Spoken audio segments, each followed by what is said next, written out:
ನೀರು ಎಷ್ಟು ಕುಡಿಬೇಕು ಅನ್ನೋದು ಕನ್ಫ್ಯೂಸ್ ಜನರಲ್ಲಿ. ಮೊದಲನೇದು, ನೀರು ಎಷ್ಟು ಕುಡಿಬೇಕು, ಹೇಗೆ ಕುಡಿಬೇಕು, ಯಾವಾಗ ಕುಡಿಬೇಕು ಅನ್ನೋ ವಿಚಾರವನ್ನು ತಿಳಿಸ್ಕೊಡೋ ಪ್ರಯತ್ನ ಮಾಡೋಣ. ಅಗ್ನಿಮಾಂದ್ಯರವರು ಕುದಿಸಿ ಆರಿಸಿರುವ ಉಗುರು ಬೆಚ್ಚನೆ ನೀರನ್ನು ಒಂದು ಅರ್ಧ ಚಮಚ ಸೈಂಧವ ಲವಣ, 1-2 ಚಿಟಿಕೆ ಕಾಳು ಮೆಣಸನ್ನು ಬೆರೆಸಿ ಕುಡಿರಿ. ಪಿತ್ತ ಇರೋರು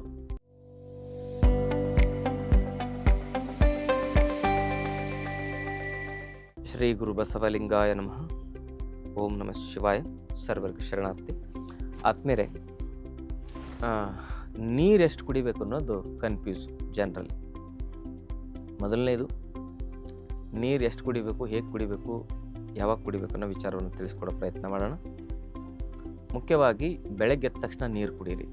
ಅದಕ್ಕೆ ಉಷಾಪಾನ ಅಂತ ಕರೀತಾರೆ. ಹೆಂಗೆ ಕುಡಿಬೇಕು ಅಂದರೆ, ಅಗ್ನಿಮಾಂದ್ಯರವರು ಕುದಿಸಿ ಆರಿಸಿರುವ ಉಗುರು ಬೆಚ್ಚನೆ ನೀರನ್ನು ಒಂದು ಅರ್ಧ ಚಮಚ ಸೈಂಧವ ಲವಣ, 1-2 ಚಿಟಿಕೆ ಕಾಳು ಮೆಣಸನ್ನು ಬೆರೆಸಿ ಕುಡೀರಿ. ಪಿತ್ತ ಇರೋರು ಹಾಗೆ ನೇರವಾಗಿ ಶೀತ ಜಲವನ್ನು ಅಂದರೆ ನಾರ್ಮಲ್ ಆಗಿರ್ತಕ್ಕಂಥ ವಾರ್ಮ್ ವಾಟರ್ನ ಕುಡಿಬೋದು. ಎಷ್ಟು? 1 ಲೋಟ. ಮಲಬದ್ಧತೆ ಇರೋರು 1.5 ಲೋಟದವರೆಗೂ ಕುಡಿದು ಚೆನ್ನಾಗಿ ವಾಕಿಂಗ್ ಮಾಡಿ ಮೋಷನ್ ಕ್ಲೀನ್ ಆಗುತ್ತೆ. ನೀರು ಬೆಳಗ್ಗೆ ಕುಡಿಬೇಕಾದ್ರೆ ಹಲ್ಲು, ಮುಖ, ಬಾಯಿ ಎಲ್ಲ ಸ್ವಚ್ಛ ಕ್ಲೀನ್ ಮಾಡಿಕೊಂಡು ಉಜ್ಜಿ ನಾಲಿಗೆ ತಿಕ್ಕಿ ಕುಡೀರಿ. ಹಲ್ಲು ಉಜ್ಜದೆ, ಬಾಯಿ ತೊಳೆದೆ ನೀರು ಕುಡಿದ್ರೆ ಎಲ್ಲ ವಿಷ ಎಲ್ಲ ಮತ್ತೆ ಪುನಃ ಒಳಗೆ ಹೋಗುತ್ತೆ. ಯಾಕೆಂದರೆ ಬೆಳಗ್ಗೆ ಎದ್ದಾಗ ಎಲ್ಲ ವಿಷ ಹೊರಗೆ ಬರಲಿಕ್ಕೆ ಬಾಯಿಂದ, ಮೂಗಿಂದ, ಎಲ್ಲ ಕಡೆಯಿಂದ ಹೊರಗೆ ಬರಲಿಕ್ಕೆ ರೆಡಿಯಾಗಿರ್ತದೆ. ನೀವು ಹಾಗೆ ಕುಡಿದ್ರೆ ಸಮಸ್ಯೆ ಆಗುತ್ತೆ. 1. ಮತ್ತು ನೀರು ಎಷ್ಟು ಕುಡಿಬೇಕನ್ನೋ ವಿಚಾರದಲ್ಲಿ ನಾವು ಸತ್ಯವಾದ ಮಾಹಿತಿ ಹೇಳಬೇಕಂದ್ರೆ, ದಾಹ ಆದಾಗ ನೀರು ಕುಡಿಬೇಕು. ದಾಹ ಆದಷ್ಟು ನೀರು ಕುಡಿಬೇಕು. ನೋಡಿ, ನೀರು ನಮಗೆ ದಾಹದಾಗ ಕುಡಿತೀವಲ್ಲ, ತುಂಬ ರುಚಿ ಅನಿಸುತ್ತೆ. ದಾಹ ತೀರದ ಮೇಲೆ ನೀರಿನ ರುಚಿ ಹೋಗುತ್ತೆ. ಅದು ದೇಹದ ಒಂದು ಇಂಡಿಕೇಶನ್ ಇರ್ತದೆ. ಅದನ್ನು ಸರಿಯಾಗಿ ತಿಳ್ಕೊಬೇಕು. ಕೆಲವರು ಹೇಳ್ತಾರೆ 5 ಲೀಟ್ರ್ ಕುಡಿಬೇಕು, 4 ಲೀಟ್ರ್ ಕುಡಿಬೇಕು, ಹೀಗೆಲ್ಲ. ಅದೆಲ್ಲ ವಾಟ್ಸಪ್ ಯೂನಿವರ್ಸಿಟಿಯ ಫೇಕ್ ಇನ್ಫಾರ್ಮೇಷನ್. ಹಾಗಾಗಿ ನಾವು ಸರಿಯಾಗಿ ತಿಳ್ಕೊಬೇಕು, ಸರಿಯಾದ ವಿಚಾರವನ್ನು ತಿಳ್ಕೊಬೇಕು. ಅದನ್ನು ಸರಿಯಾಗಿ ತಿಳ್ಕೊಳ್ಳದೇ ಇದ್ದರೆ ನಾವು ನಮ್ಮ ಜೀವನದಲ್ಲಿ ಹೆಚ್ಚು ನೀರು ಕುಡಿದ್ರೂ ಸಮಸ್ಯೆ, ಕಮ್ಮಿ ನೀರು ಕುಡಿದ್ರೂ ಸಮಸ್ಯೆ.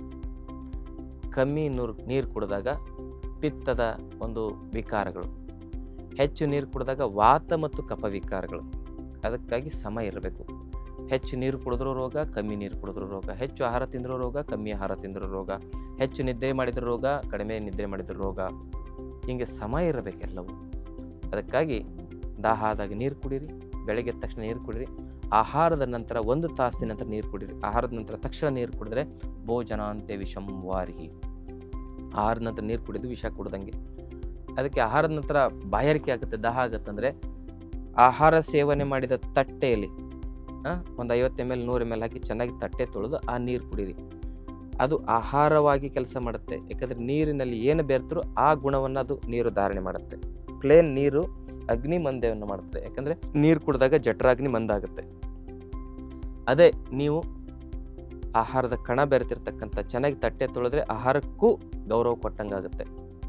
ನಮ್ಮ ಶರಣ ಪರಂಪರೆಯಲ್ಲಿ ಯಾವುದೇ ಪೂಜ್ಯರಾಗಿರ್ಬೋದು, ಜಂಗಮರು ಮತ್ತು ಶರಣ ಪರಂಪರೆಯನ್ನು ಫಾಲೋ ಮಾಡ್ತಕ್ಕಂಥ ಶರಣರು ಏನು ಮಾಡ್ತಾರೆ, ತಟ್ಟೆ ತೊಳೆದೇ ನೀರು ಕುಡಿತಾರೆ.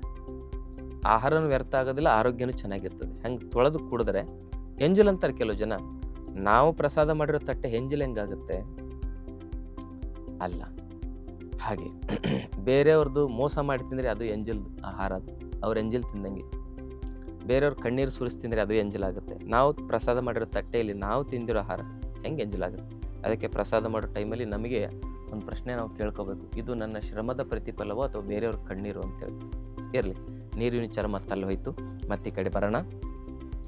ಅದಕ್ಕೆ ನೀರನ್ನು ಆಹಾರದಕ್ಕಿಂತ ಮೊದಲು ಅರ್ಧ ಗಂಟೆ ಕುಡೀರಿ. ಆಹಾರದ ನಂತರ 1 ತಾಸಿನ ನಂತರ ಕುಡೀರಿ. ಆಹಾರದ ನಂತರ ಕುಡಿಲೇಬೇಕಂದಾಗ ದಾಹ ಇದ್ದರೆ ತಟ್ಟೆ ತೊಳೆದು ಆ ತಟ್ಟೆಯಲ್ಲಿರುವ ಎಲ್ಲ ಆಹಾರವನ್ನು ಅದರಲ್ಲಿ ಮಿಶ್ರಣ ಮಾಡಿ ಕುಡೀರಿ. ತಟ್ಟೆನೂ ಕ್ಲೀನ್ ಆಗುತ್ತೆ, ಹೊಟ್ಟೆನೂ ಕ್ಲೀನ್ ಆಗುತ್ತೆ, ಜೀರ್ಣಶಕ್ತಿನೂ ಚೆನ್ನಾಗಿರ್ತದೆ. ಇದಿಷ್ಟು. ಮತ್ತು ರಾತ್ರಿ ಹೆಚ್ಚು ನೀರು ಕುಡಿಬೇಡಿ. ಅದು ಮೂತ್ರಪಿಂಡಕ್ಕೆ ಹೆಚ್ಚು ಒತ್ತಡ ಕೊಡ್ತದೆ. ಆಮೇಲೆ ನೀರನ್ನು ದಾಹ ಆದಷ್ಟೇ ಸೇವನೆ ಮಾಡಿ ಅಂತಕ್ಕಂಥ ವಿಚಾರವನ್ನು ತಿಳಿಸ್ತಾ ನೀರಿನ ಬಗ್ಗೆ ಎಷ್ಟು ಮಾಹಿತಿ ಡೌಟ್ಸ್ ಇದ್ದರೆ ಕಮೆಂಟ್ ಮೂಲಕ ಕೇಳಿ. ತಮ್ಮೆಲ್ಲರಿಗೂ ಶರಣಾರ್ಥಿ.